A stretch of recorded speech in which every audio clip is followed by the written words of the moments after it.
유럽 어느 도시를 가도 이런 반응은 나올 수 없다.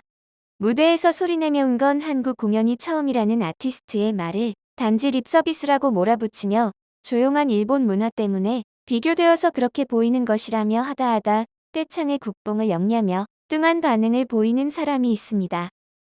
과연 그럴까요? 일본에서 떼창을 시도했다 서로 민망하고 기분 상한 아티스트들이 많은 것을 보면 결코 모두가 쉽게 하는 것이 아닐 텐데요. 립 서비스가 필요 없는 가수의 예를 한번 보겠습니다. 음악 페스티벌 슈퍼소닉 2014에서 처음 한국 공연을 한 퀸의 기타리스트 브라이언 메이는 서툰 한국어로 안녕하세요 한국, 잘 지냈어? 라고 인사하고 러브 오브 마이 라이프를 연주하며 프레디를 위해 함께 부르자고 말했다가 관객들이 연주에 맞춰 떼창하는 모습을 보고 당신들 정말 놀랍다고 극찬했습니다. 그리고 퀸은 1971년 그룹 결성 이래 처음으로 2020년 한국을 시작해 일본, 뉴질랜드, 호주, 유럽 등으로 이어지는 더 랩소디 투어를 할 예정을 잡았죠. 5년 5개월 만에 두 번째 내한 공연으로 한국을 찾은 브라이언 메이는 기자 간담회에서 마치 왕족이 된 기분이라며 감격해했는데요. 자신의 인스타그램에 인천국제공항에 모인 팬들의 영상을 올리며 정말 감사하고 놀라운 환영이라고 적었습니다. 퀸을 보기 위해 공항에 모여든 수백 명의 팬들은 We Are The Champion을 떼창하고 있었는데 영화 보헤미안 랩소디의 여파로 젊은 팬층까지 늘어난 상태였습니다. 이들은 한국 공연의 추억을 묻자 일말의 주저없이 셀카봉과 떼창 그리고 젊은 관객 이 세 가지를 꼽았는데요. 보컬인 램버트가 퀸의 노래를 따라 부르는 한국 팬들의 에너지와 사랑이 생생한 기억으로 남아있다고 말한 2014년 공연 6년 후 오랜 팬의 젊은 팬까지 붙은 퀸의 내한 공연은 그야말로 전성기를 능가하는 그 어디에서도 볼 수 없던 반응이었습니다. 이날 공연에서 떼창에 합류한 한국 직장인 관객은 특히 러브 오브 마이 라이프를 부를 때 고막을 터뜨릴 것 같은 떼창 소리에 온몸에 소름이 돋았다고 말했는데요. 브라이언 메이도 눈을 크게 뜨고 믿을 수 없다는 표정을 지었습니다. 2014년 당시 한국 관객이 미국 관객보다 훨씬 낫다. 굉장해. 라며 엄지손가락을 치켜 세웠던 퀸에 화답하듯 공연의 마무리로 라디오가 가와 보헤미안 랩소디의 이제 시작이라는 듯이 쏟아진 떼창은 가히 역대급이었죠. 앙코르 무대에서 전광판에 머큐리의 모습이 담긴 화면이 등장하자 영화 보헤미안 랩소디에서처럼 애호를 함께하며 백발이 성성한 퀸에게 기어이 나이를 잊은 듯한 신들린 연주를 하게 만들었습니다. 브라이언 메이가 2차 내한에서 아예 가슴에 태극기가 그려진 티셔츠를 입고 무대를 펼쳤으니 가히 떼창에 홀딱 반했다는 말이 과언이 아니었습니다. 크리스티나 아길레라는 2007년 내한 공연 당시 뷰티풀을 부르다가 결국 떼창을 보고 감정이 북받쳐 눈물 콧물 다 쏟은 아티스트로 무대 위에서 관객의 함성에 자기 목소리가 묻히는 게 즐겁다던 그녀에게 서울 공연은 꿈꿔온 것 이상의 최고의 공연이라는 평입니다. 이후 같은 해 내한한 비욘세는 공연 기획사들 간의 경쟁으로 몸값이 폭등하면서 개런티를 250만 달러까지 제시받았지만 최고 제시액의 절반 정도의 아길레라와 비슷한 액수를 받고 공연 계약을 체결했는데요. 엔터테인먼트 관계자는 비욘세가 개런티를 제대로 받았다면 티켓값이 최고 40만 원까지 올라가 관객들에게 부담이 크다며 아티스트 입장에서 터무니없이 비싼 티켓 가격 때문에 객석이 비는 것보다 더 많은 관객과 공연을 즐기고 싶었을 것이라고 언질한 바 있습니다. 안 그래도 몇 번이나 기획 단계에서 좌초되었던 비욘세 익스피리언스 월드 투어의 서울 공연에 이런 배려가 담겨 있었으니 관객 반응은 안 봐도 뻔했습니다. 투어의 제목처럼 세계 각지를 돌아다니며 경험 많은 비욘세는 한국 팬들을 향해 전 세계에서 공연을 했지만 이런 관객들은 처음이다. 내 생에 이런 공연을 경험하게 해줘서 고맙다며 감격 어린 소감을 남겼습니다.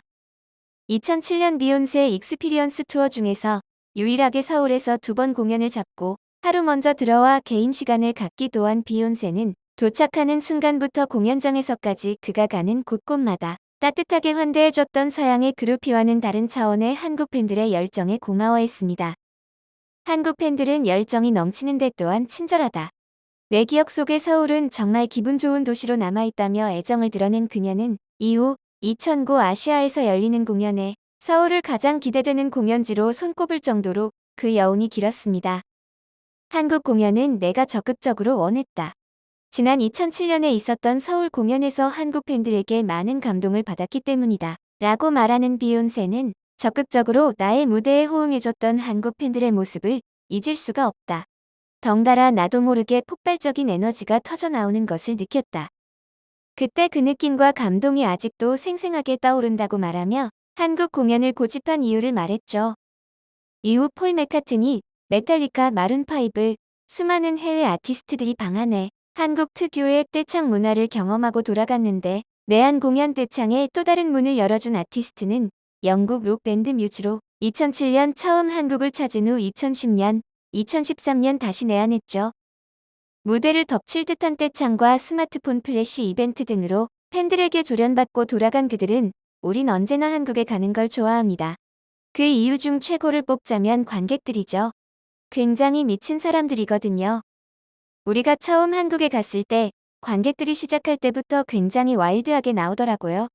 우리가 그런 것을 좋아하는 걸 또 어떻게 알고 라며 극찬을 합니다. 무대의 아티스트와 숨결을 공유하는 한국 관객이 있다면 그곳이 곧 웸블리호 슈퍼볼 무대인데요. 그렇다고 막무가내로 질러대는 것이 아닙니다. 미국 록밴드 머룬5는 2008년 첫 내한 공연 때 한국 관객들이 완벽하게 노래를 부르는 것을 보고 2011년 관객을 두 팀으로 나눠 돌림 노래를 시도했는데 한국의 관객은 이 즉석 부탁을 수많은 이들이 하나가 되어 완수할 정도의 실력자입니다.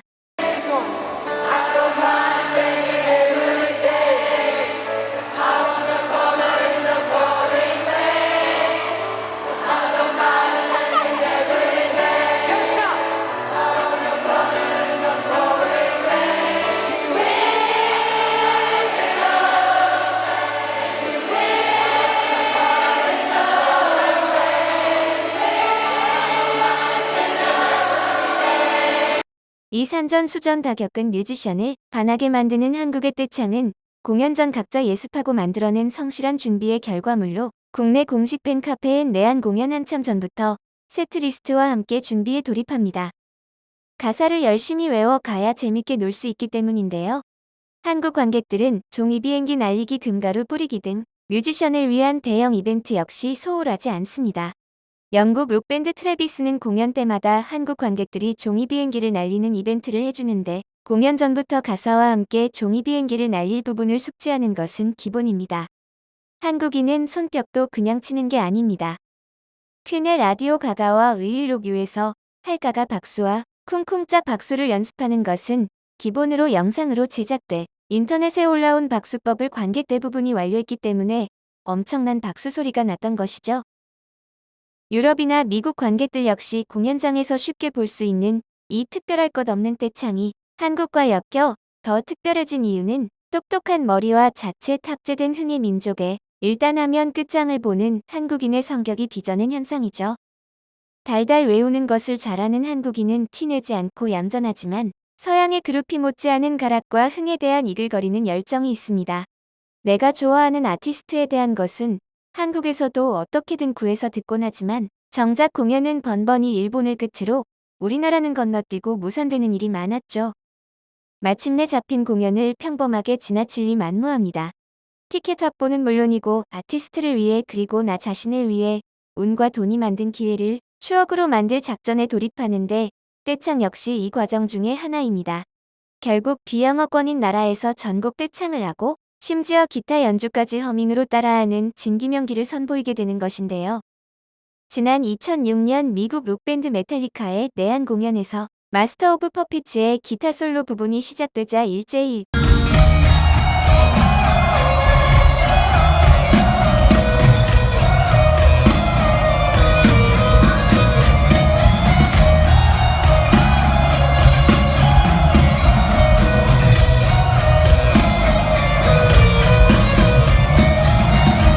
우어, 워어하며 기타 연주를 허밍으로 따라 부르자 메탈리카는 공연 직후 정말 등골이 오싹할 정도의 전율을 느꼈다며 한국 떼창에 혀를 내둘렀습니다. 외국 팬들이 스타와 소통하는 방식과 한국 팬들이 스타와 소통하는 방식은 조금 다른데요. 치밀하게 계획된 떼창, 스타를 위한 이벤트 등은 국내에서 독자적으로 발달한 K-팝 아이돌 특유의 팬덤 문화와 결이 맞닿아 있기도 합니다. 나만 좋은 관람이 아니라 아티스트에게도 좋은 기억을 주고 싶어하는 마음으로 딱히 외국 가수라고 해도 달라질 것 없이 공연이 잡히면 잊었던 가사집 다시 꺼내들며 영어 공부하는 셈치며 내가 즐기는 과정인 것이죠. 흔히 공연을 망치기 때문에 자제해야 한다는 일부의 의견도 기본적으로 음악적 감각이 있고 노래도 곧잘하는 한국인이 작정하고 예습까지 마쳤으니 걱정할 정도는 아닌데 해외 뮤지션들이 감탄하며 눈물을 보이며 감동하는 것은 집에서도 충분히 들을 수 있는 노래, 음악보다 그 본체인 무대 위 아티스트에게 집중하고 있기 때문 아닐까 합니다. 2007년 내한 당시 한국 팬들의 떼창이 인상적이었던 비욘세는 2009년에는 관객과 더 가깝게 호흡하고 싶다며 무대마저 관객석이 있는 중앙으로 세팅하고 이리플레이서블의 1절 부분을 아예 관객이 부르도록 마이크를 넘기고 관객의 모습을 눈에 담았습니다.